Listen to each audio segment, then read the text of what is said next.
Missed calls. उसने तुरंत उसे कॉल बैक किया। अंतरा, अंतरा कहाँ है तू? मैं कल रात से तुझे ढूंढ जा रही हूँ। होटल रूम में। मुझे एक बार अपना रूम नंबर चेक करके बता।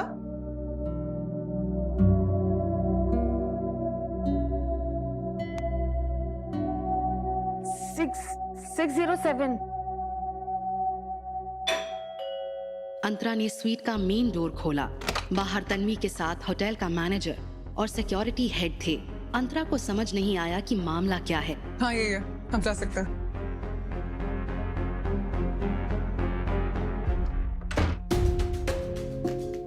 तुझे पता है मैं पूरी रात तुझे ढूंढ ढूंढ कर कितना पागल हो गई थी। हाँ लेकिन कल रात को तो हम दोनों साथ ही में थे ना, और शायद तू ही कहीं जाने की बात कर रही थी।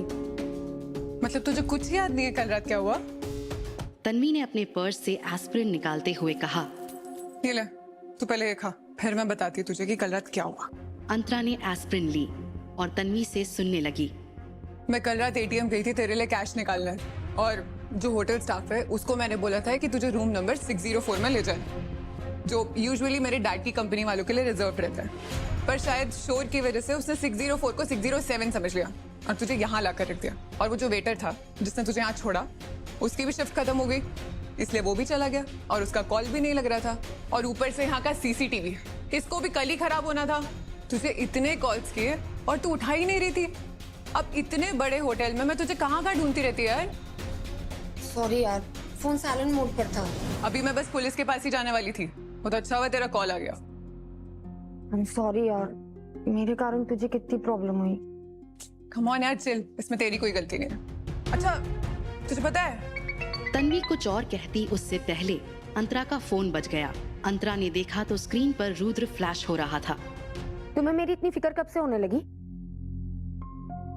मुझे तुमसे बात करने का कोई शौक नहीं है। मैंने तुम्हें सिर्फ ये बताने के लिए कॉल किया है कि आज दोपहर 12 बजे फैमिली कोर्ट पहुंच जाना, डिवोर्स के पेपर फाइल करने हैं।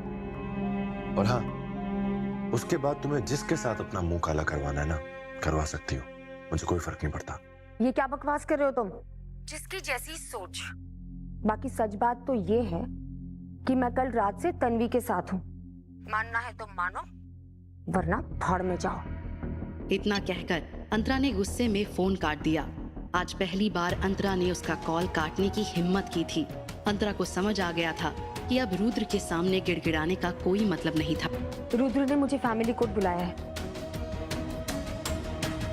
जितनी जल्दी ऐसे गिरे हुए इंसान से तुझे छुटकारा मिल जाए ना, उतना ही बेहतर है तेरे लिए। तू खुद को देख यार, तू कितनी सुंदर है। उस रुद्र से लाख गुना बेहतर लड़के मिल जाएंगे तुझे।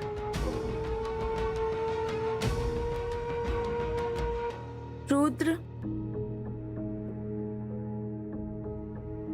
अंतरा ठीक तो है ना रुद्र?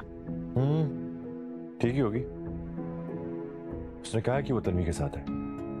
चलो अच्छा है, अंतरा भी ठीक है और हमारा बच्चा भी ठीक है। अगर हमारे बच्चे को कुछ हो जाता ना रुद्र, तो मैं जी नहीं पाती। नहीं नहीं, तुम बिल्कुल टेंशन मत लो। मैं हमारे होने वाले बच्चों को कभी कुछ नहीं होने दूंगा।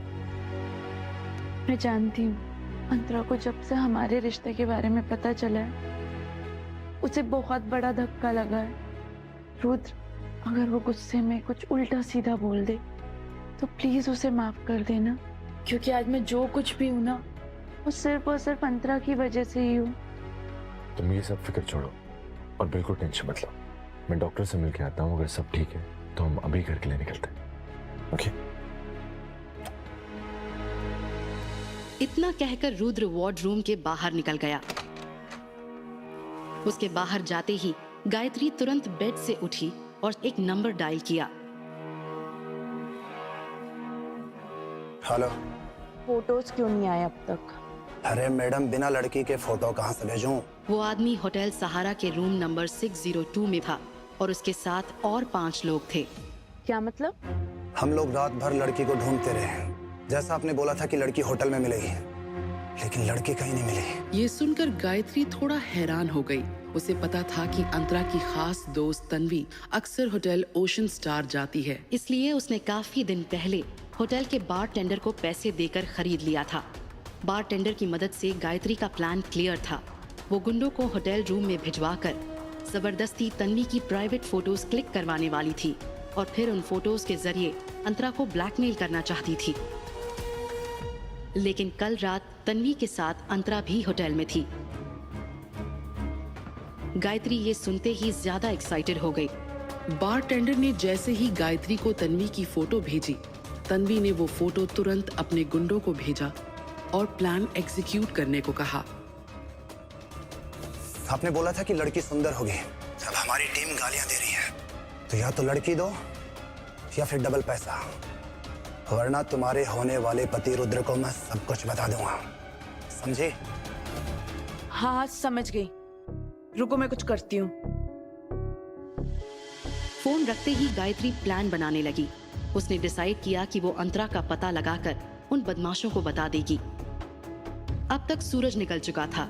सुबह की रोशनी स्वीट की लिविंग रूम की बड़ी खिड़कियों से अंदर आ रही थी। तभी रूम नंबर 602 में 10 लोग हैं जो तुम्हारे साथ कुछ गलत करना चाहते हैं और उन्हें गायत्री ने भेजा है। मैसेज पढ़कर अंतरा हक्की बक्की रह गई।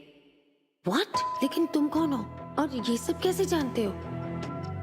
तुरंत रिप्लाई आया, मैं वही हूँ जिसने कल रात तुम्हारी पीठ पर एक निशान छोड़ा है। ये देखते ही अंतरा की आंखें बड़ी हो गई। वो तुरंत आईने के पास गई, अपनी पीठ देखी।